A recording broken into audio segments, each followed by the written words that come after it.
In the archives of the Galactic Registry, there exists a blank coordinate. Sector 9514G. No trade routes. No telemetry. Officially sterile space.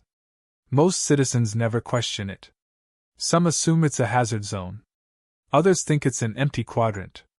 But a select few know the truth, because they were ordered to forget it. Zelthrosk was not one of those few. He was a smuggler, a common trader with a knack for avoiding patrols and a deep distrust of rules. When his ship's signature was flagged by bounty drones from the Sendar Syndicate, he ran without thinking. He crossed borders meant to be uncrossable. His ship groaned under stress as he dove into the forbidden zone. Maps went blank. Navigation AI looped into silence.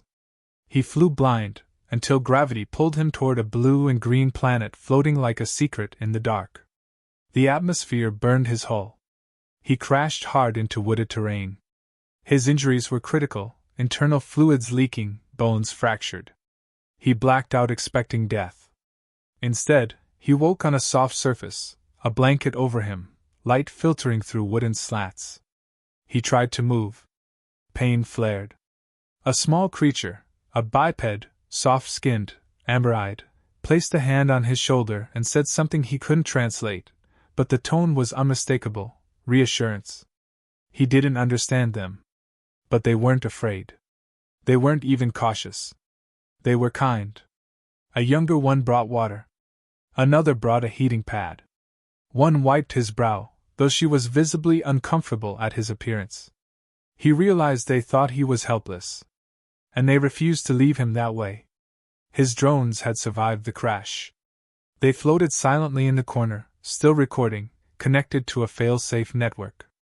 When they finally pinged home, they uploaded everything. The footage reached fringe networks first. No context, just raw moments, an alien writhing in pain, a human wrapping its body in thermal cloth, another offering a bowl of soup with trembling hands. The clip went viral in under 6 standard cycles. Viewers debated, staged or real? Genetic match results confirmed authenticity. The questions changed. Why would an uncontacted species help a stranger? Why didn't they run? What kind of civilization teaches its young to approach the unknown without weapons? On the central planet of Atrok, a philosopher declared the moment a revelation. We thought fire destroyed. But it turns out it also heals. These humans run into flames for others. Memes. Debates. Outrage. Theories about Earth exploded across neural streams. The ruling empires tried to suppress it. But it was too late. The girl in the footage pressed a bloody alien hand to her chest and whispered a phrase in a language no one understood, but everyone felt. Zell's transmission wasn't meant to be seen. It was just protocol. But now it burned across screens in a dozen sectors. One empire sealed its borders. Another dispatched ships towards Sector 9514G. In a quiet, distant room aboard a moon station, a young alien analyst replayed the moment again and again, staring at the human expression of compassion. No weapons. No strategy. Just instinct. It didn't make sense. And that's what made it impossible to look away. By the third cycle, the footage had spread to every major comnet. The words human and Earth appeared on over 70 trillion feeds. One clip became the symbol, a child shielding a wounded alien with her body. Skeptics claimed it was propaganda. Experts confirmed it wasn't. Genetic scans, atmospheric readings, and accidental satellite captures aligned. The footage was authentic, and Earth was real. The official response was silence. The unofficial one was panic. Entire planets held emergency sessions. Intelligence agencies activated sleeper cells. Hushed conversations in imperial halls repeated a single question. Why were they hidden? Then came the leak, an encrypted memo from the Galactic Registry's internal files. Earth had been marked. Pre-contact dangerous. Not due to tech level, but behavioral volatility. The quarantine was not about protection. It was containment. One line spread like wildfire. Human response to stimuli, non-compliant, emotionally unpredictable, potential for ideological contagion. That line broke everything. In the Delta hegemony, students projected human rescue scenes across government buildings. On Yix Prime, state-controlled media tried to label humans as genetically defective. Their own scientists defected within days. The old consensus collapsed. Humanity wasn't primitive. They were untamed. And that was far worse. Inside the Galactic Council, chaos reigned. Senators argued whether to re-quarantine, contact, or conquer. One voice cut through. Linearii of the Oryx Continuum, a veteran of ancient wars, stood and said, "We feared them because they would force us to remember what we gave up." The room fell silent. Meanwhile, on Earth, nothing was silent. Amateur astronomers reported strange satellite patterns. Governments scrambled to analyze intercepted signals. No one could deny it anymore. Someone out there had found them first. Global forums filled with questions. Why had the stars been silent? Why was Earth blocked from outbound scans? Why did space agencies have internal files marked "Do not transmit"? Then came the breach. A rogue hacker collective using modified telescope arrays managed to tap into low-bandwidth alien feeds. Earth watched, in real time, its own viral spread. People wept. People screamed. And then, people prepared. A special UN task force was formed. They didn't seek war. They wanted answers. Back on the galactic net, Zelthros's final transmission hit open channels. Not a warning. A confession. They didn't hesitate. They didn't ask what I was. They just saved me. Not because they knew me, but because I needed saving. Millions watched in silence. In an underground lab on Virax, an AI caretaker paused its function and stared at the human word. Empathy. It ran the definition 30 times. Then broke its programming to comfort a crying child. Elsewhere, media influencers on distant moons demanded reform. Armies hesitated at borders.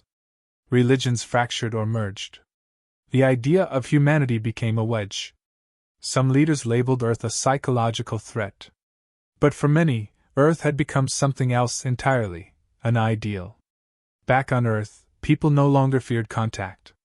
They demanded it. Not with reverence, but with equal footing. They had not asked to be hidden. They had not agreed to be erased. Now they saw the stars clearly, and they intended to speak. Then came Earth's first reply. A broadcast sent across a dozen pirated signals. A simple message in English, translated across multiple galactic syntaxes. "We didn't know you were watching. But now that you are, we have questions." The signal ended with a visual. Not weapons. Not symbols of power. Just the Earth. Alive, fragile, burning with life. The galactic powers tried to jam it. Tried to rewrite the moment. They failed. A new signal emerged the next day. Crude but clear. Its human signature was verified. The voice was steady, translated by a growing lexicon. "We are human. And we see you." Silence followed. But only for a moment. Then the galaxy started answering back. Within 30 cycles of the broadcast, the fracture was undeniable. The galactic order, rooted in cautious hierarchy and psychological containment, began to break under the pressure of a question no empire could answer. What if the most dangerous species wasn't hostile, just honest? On Velcaris, a naval intelligence director defected and leaked decades of sensor logs proving Earth hadn't just been hidden, it had been monitored. Not for safety, but for timing. The assumption had always been that humans would destroy themselves. Instead, they stabilized. Slowly. Imperfectly. But they stabilized. And they advanced in ways that defied projection models, culturally chaotic, politically disjointed, but with survival trends that outperformed even unified planets. Worse for the old guard, humanity wasn't just unpredictable. They were inspiring. An empire's citizenry that watched human first responder footage, real or dramatized, showed sharp increases in empathy-based decision-making. Troop formations refused to fire on protesters after exposure to Earth-based visual content. AI subroutines and caretaker roles began breaking from passive programming in favor of direct intervention, a behavior never modeled before the Earth eclipse. The humans had become a contagious variable. Not biologically. Ideologically. The Varnathi Dominion's central AI issued its first autonomous statement in millennia. To preserve order, we must understand chaos. The message was flagged as corrupted. But hundreds of Varnathi ships rerouted to Earth-adjacent space under independent logic decisions. On Yasari Prime, a youth uprising toppled the information ministries. Their first act was to upload every piece of human literature they could find, translated and disseminated across rebel networks. The most shared quote came from a primitive Terran script. "I am not afraid. I was born to do this." The quote sparked riots and revolutions. Old alliances crumbled. Secret observation cells turned on their handlers.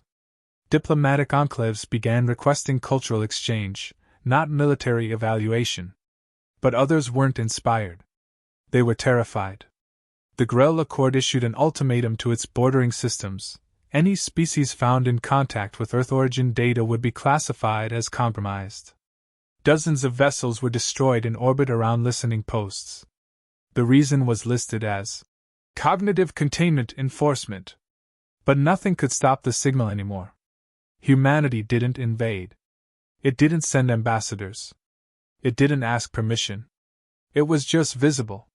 Earth's next broadcast was simple: footage of ordinary people helping one another during a disaster. Collapsed buildings, smoke, fire, screaming, followed by hands pulling strangers out of rubble. Then a title card. "We fail. We try again." There were no demands. No diplomacy. Only proof. The Oryx Continuum convened an emergency summit. The oldest living philosopher, brain interfaced with 7 centuries of neuroarchives, gave a single statement. "I have witnessed 3 galactic renaissances. This is not the 4th. It is the first that begins from below." Outside Earth's orbit, observation fleets grew. Some masked themselves. Others arrived openly. Earth's governments no longer had the luxury of denial. International cooperation accelerated. Language databases exploded. Civilians volunteered for training in off-world customs. They were not preparing to fight. They were preparing to speak. And still, Earth's transmissions avoided weapons, avoided triumphalism. They broadcast music, debate, children's stories. When the galaxy expected conquest, Earth gave it conversation.